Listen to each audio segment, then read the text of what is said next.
Doctor দেখানোর জন্য রাজধানীর মিরপুরে বাসা থেকে বের হয়েছিলেন এক নারী। যাবেন শ্যামলী, এই জন্য রাইড শেয়ারের মোটরসাইকেল ভাড়া করেন। মোটরসাইকেলে ওঠার সময় হেলমেট এগিয়ে দেন চালক শাহপরান। সেই হেলমেট মাথায় পরে নেন ওই নারী। সেখানেই শুরু হয় বিপদের যাত্রা।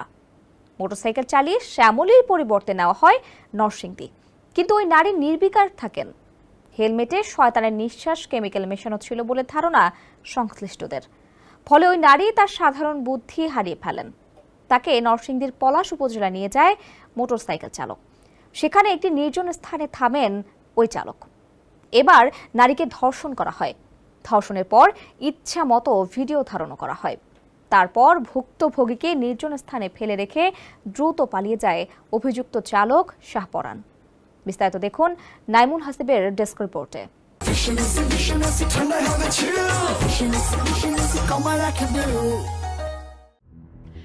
গেল বুধবার বিকেলে ডাক্তার দেখানোর উদ্দেশ্যে মিরপুর 12 থেকে শ্যামলী যেতে রাইড শেয়ারের মোটরসাইকেল ভাড়া করেছিলেন এক কর্মজীবী নারী।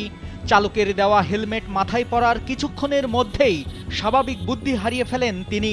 শ্যামলীর বদলে চালক তাকে অন্যদিকে নিয়ে যেতে থাকলেও অদ্ভুত কারণে কোনো বাধা দেওয়া সম্ভব হয় না তার পক্ষে। কয়েক ঘন্টা চলার পর নরসিংদীর পলাশ উপজেলার ঘোড়াশালের একটি নির্জন স্থানে নেওয়া হয় তাকে। এ সময় ফ্যালফ্যাল দৃষ্টিতে চেয়ে থাকা ছাড়া ওই নারীর কোনো শক্তিই ছিল না। নির্জন স্থানে ওই নারীকে প্রথমে ধর্ষণ করার পর ইচ্ছামতো দৃশ্য ও বক্তব্যের ভিডিও ধারণ করে মোটরসাইকেল চালক শাহপরান।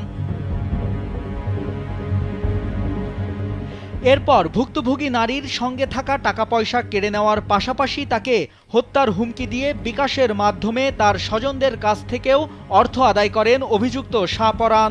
তারপর ভুক্তভোগীকে নির্জন স্থানে ফেলে রেখে দ্রুত পালিয়ে যায় অভিযুক্ত চালক শাহপরান।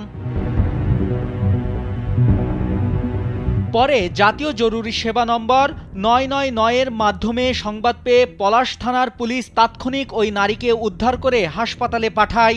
এ ঘটনায় ভুক্তভোগী নারী বাদী হয়ে ধর্ষক ও প্রধান আসামি হিসেবে শাহপরানের নাম উল্লেখ করে এবং সহায়তাকারী হিসেবে অজ্ঞাত 2 ব্যক্তির বিরুদ্ধে থানায় একটি মামলা দায়ের করেন। এরপর মামলার 48 ঘন্টা না পেরোতেই 31 মে মধ্যরাতে ঢাকার কেরানীগঞ্জ থেকে অভিযুক্ত শাহপরানকে গ্রেপ্তার করে পলাশ থানা পুলিশ। রোববার নরসিংদীর জুডিশিয়াল ম্যাজিস্ট্রেট মেশকাত ইসলামের আদালতে হাজির করা হলে ওই নারীকে ধর্ষণের কথা স্বীকার করে 164 ধারায় জবানবন্দি দেন অভিযুক্ত। গ্রেপ্তারকৃত শাহপরানের বাসা ঢাকার কেরানীগঞ্জ থানার তারানগরের বটতলী এলাকায়।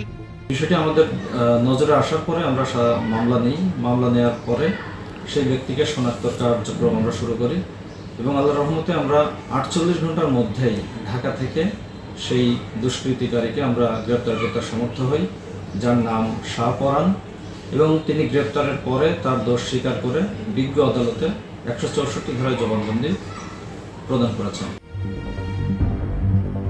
নাইমুল হাসিব, কালবেলা।